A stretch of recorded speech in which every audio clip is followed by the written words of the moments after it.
జనగామ జిల్లా చిల్పూరు మండలం మల్కాపూర్ గ్రామ ప్రజలతో ఎమ్మెల్యే కడియం శ్రీహరి ముఖాముఖి కార్యక్రమంలో పాల్గొన్నారు. ఈ సందర్భంగా మాట్లాడుతూ మల్కాపూర్ గ్రామానికి 100 ఇంద్రమ్మ ఇండ్లు మంజూరు చేయనున్నట్టు తెలిపారు. అలాగే వానాకాలం పంటకు గోదావరి నీరు అందిస్తామని పేర్కొన్నారు. నేను ఈ పార్టీలో చేరుతానని ఆ సూరు పట్టుకొని వేలాడి ఆ వాకిల్ ముందర కూర్చుంటే కూడా నువ్వు వద్దురా బాబు నీ దండం పెడతాను, నువ్వు మా పార్టీలోకి వద్దురా అని ఎలగొట్టిన వాళ్ళు అందరూ కూడా ఇవాళ సిగ్గు లేకుండా మాట్లాడుతున్నారు. అయినా వాళ్ళ గురించి నేను పట్టించుకోదలుచుకోలేదు, వాళ్ళ పేరు కూడా తీయదలుచుకోలేదు. నా ఆలోచన అంతా నేను ఇప్పుడు 73 సంవత్సరాలు ఉన్నాను. మరి బుచ్చిరెడ్డి గారు నీకెన్ని ఉన్నాయి? నాకంటే ఒక సంవత్సరం పెద్ద నేను. మేమిద్దరం క్లాస్మేట్స్, అందుకే బుచ్చాని ఇంటికి వచ్చాను. నేను ఆర్ట్స్ కాలేజీలో ఇద్దరం కలిసి చదువుకున్నాం. ఆయన బీఏలో ఉండే, నేను బీఎస్సీలో ఉంటే, కానీ ఈయన కబడ్డీ ఆడేది, కొంచెం ఆటల ఆ సందర్భంగా కొంచెం పరిచయాలు. అట్లా 73 సంవత్సరాలు ఉన్నాను. నా ఎమ్మెల్యే పదవి అయిపోయే వరకు 75కి వస్తాను. ఇంకా మళ్ళీ పోటీ చేసే ఓపిక లేదు, వాళ్ళ గురించి నేను పట్టించుకోదలుచుకోలేదు. నా ఆలోచన అంతా మీ అందరితో కలిసి ఈ నియోజకవర్గంలో మళ్ళీ కడియం శ్రీహరి గెలిచి ఇవి చూసిన వాగా ఈ 4-5 పనులు మంచి పనులు చేసిండని మీతో అనిపించుకోవాలి, మీతో శభాష్ అనిపించుకోవాలనే తప్ప వేరే ఆలోచన నాకు లేదు అని చెప్పి నేను ఈ సందర్భంగా తెలియజేస్తున్నాను.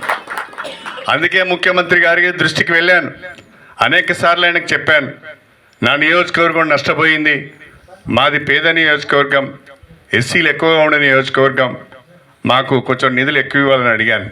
ఆయన దయతో ఇప్పటికే అనేక అభివృద్ధి కార్యక్రమాలు ఇచ్చాడు.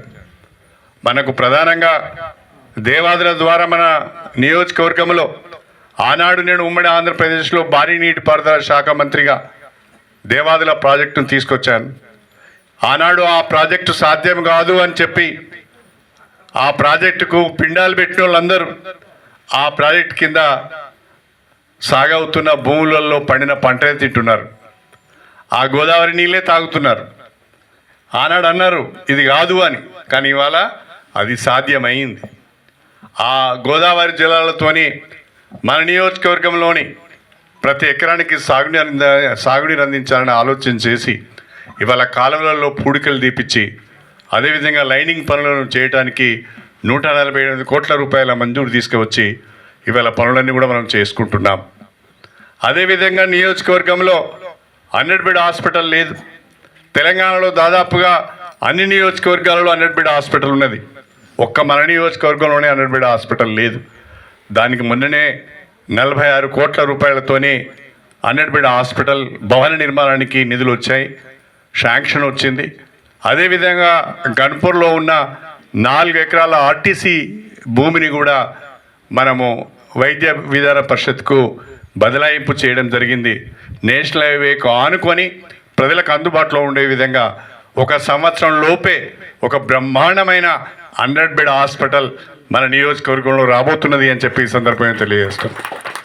నియోజకవర్గ కేంద్రము రెవెన్యూ డివిజన్కి నీటి ఎద్దడి, వ్యవసాయదారులు నీటి ఎద్దడి చాలా అంటే చాలా ఉంది. ఇప్పుడు నిన్న మొన్న నాట్లేసినవి కూడా ఎండిపోయే పరిస్థితికి వచ్చింది. అదే లెఫ్ట్ కెనాల్ది. ఇంతకుముందే సార్కు మనం పోయి ఒకసారి విన్నవించుకోవడం జరిగింది.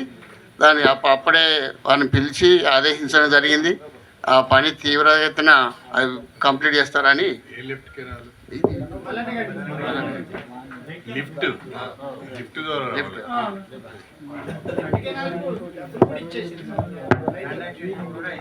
కంప్లీట్ చేస్తే బాగుంటుంది. ఇక రెండవది ఏంటంటే, ఎప్పుడూ మన దివంగత సర్పంచ్ గారు పూజ్యులు రాజేశ్వరరెడ్డి గారు ఉన్నప్పటి నుంచి ప్రతిపాదించినటువంటి బిల్డింగు గ్రామ పంచాయతీ, ఆ తదుపరి నేను వచ్చినా కాస్త ఎక్స్టెన్షన్ చేయడం జరిగింది. ఇంత పెద్ద గ్రామానికి గ్రామ పంచాయతీ సరిపోవడం లేదు. దానికి ఒక నూతన బిల్డింగు ఉంది, దాన్ని డిస్ప్లే ఉంది.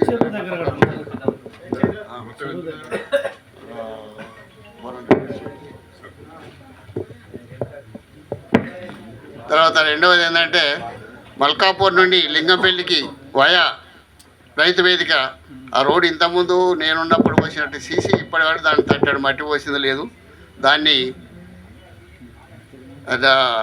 ప్రతిపాదించి దాన్ని బీటీ రోడ్ చేయాలని మనవి చేస్తున్నాం. తర్వాత మూడవది, పోచమ్మ గుడి వద్ద చెరువు నిండి ఓవర్ఫ్లో అయినప్పుడు ఊళ్ళకెళ్ళి రైతులు బయటికి రావడం పోవడము అది ఇబ్బందికరంగా ఉన్నాయి. దానికి ఒక బ్రిడ్జ్ ప్రతిపాదించాలని కోరుచున్నాం.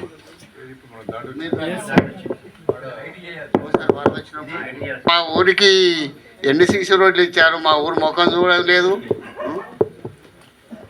చాలా మట్టుకు మిగిలిపోయినాయి. మల్కాపూర్లో సీసీ రోడ్లు దాదాపు ఒక 30% దాకా ఇంకా మిగిలిపోయినాయి. కాబట్టి ఒక 1000 మీటర్ల వరకు సీసీ రోడ్లు ఇప్పించగలని కోరుచున్నాం. తర్వాత మల్కాపూర్లో ఎప్పుడో శాంక్షన్ అయినటువంటి పిఎస్సి సబ్ సెంటర్, మనం మీకు చెప్పింది అదే సబ్ సెంటర్ ఉంది, ఆ బిల్డింగ్ ఊడిపోతుంది. సబ్ సెంటర్ అవసరం లేదు, ఉన్నదాన్ని బిల్డింగ్ ఊడిపోతుంది. ఉంది ఆల్రెడీ ఉంది. తర్వాత మల్కాపూర్ నుండి ఎంపీపీ గారు కూడా చెప్తున్నా, ఇది మల్కాపూర్ చిల్పూర్కి మా కనెక్షన్ లేదు, పోతే మళ్ళీ వెంకటార్పేట తిరిగిపోవాల్సిందే. ఇట్లా మీ టెంపుల్ నుంచి వెళ్ళి దానికి రోడ్డు చేస్తే బాగుంటుంది మీకు మాకు. చిల్పూర్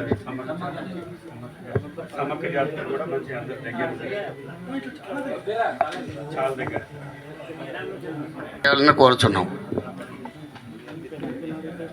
ఇక ఇంత పెద్ద గ్రామంలో ఒక గ్రంథాలయం కూడా ఏర్పాటు చేస్తే బాగుంటుందని ఆశిస్తున్నాం.